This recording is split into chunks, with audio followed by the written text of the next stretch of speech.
Okay, today I'm going to be talking about fasting and traveling. Is it the best diet to do while you're traveling or in hotel to hotel? And let's go into why I think it is. Hi, my name is Leoric and I travel quite a bit from day to day for my day job, and I find that if you're on a regular diet, like say just eating no carbs, keto, or anything like that, it's even quite hard to be vegan sometimes when you're trying to do that and travel. Because traveling is extremely difficult when it comes to your diet, and hotel food is never the way to go. In my opinion, the most healthiest hotel food is not nowhere as bad as the unhealthiest thing you can make at home that you think is healthy.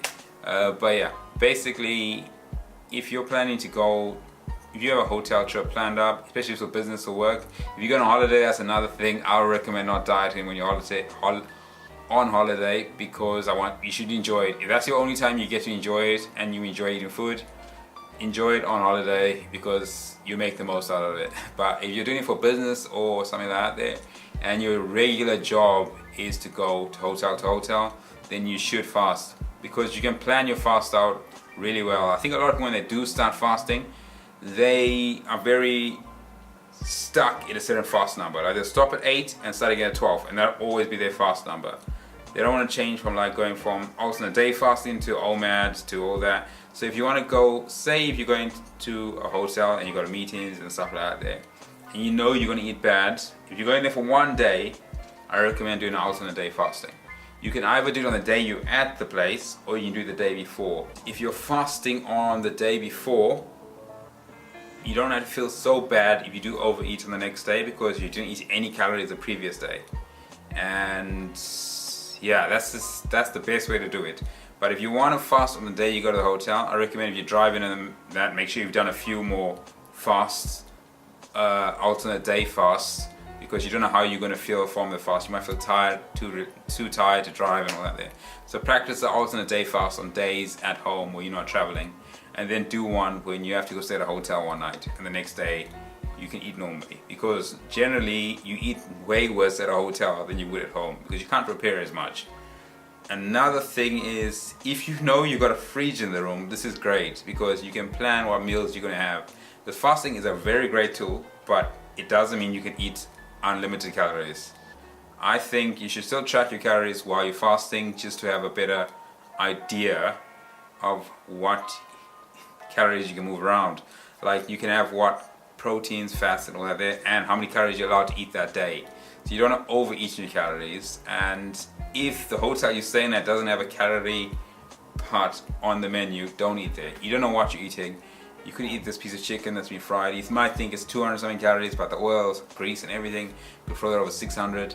So just plan your meals if you can. You know you got a fridge, you can call the hotel and ask. Some might give you one, some might not. I've emailed a few hotels before, and they've sent me the calories for the menus that are not online.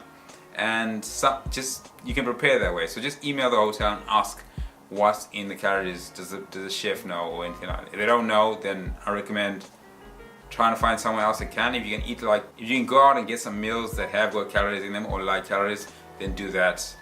But yeah, so if you can just count your calories, fasting while you're traveling will make your results a lot better, especially if you're doing this for weight loss. Also, just the convenience of fasting while you're at a hotel. You can eat at the time you plan. Don't be so rigid with it. So try rotate your fast. So do your normal internet fast when you have nothing planned that day, or you don't have to go to a hotel and it's a standard work day. And then practice a few OMAD fasts, practice a few alternate day fasts.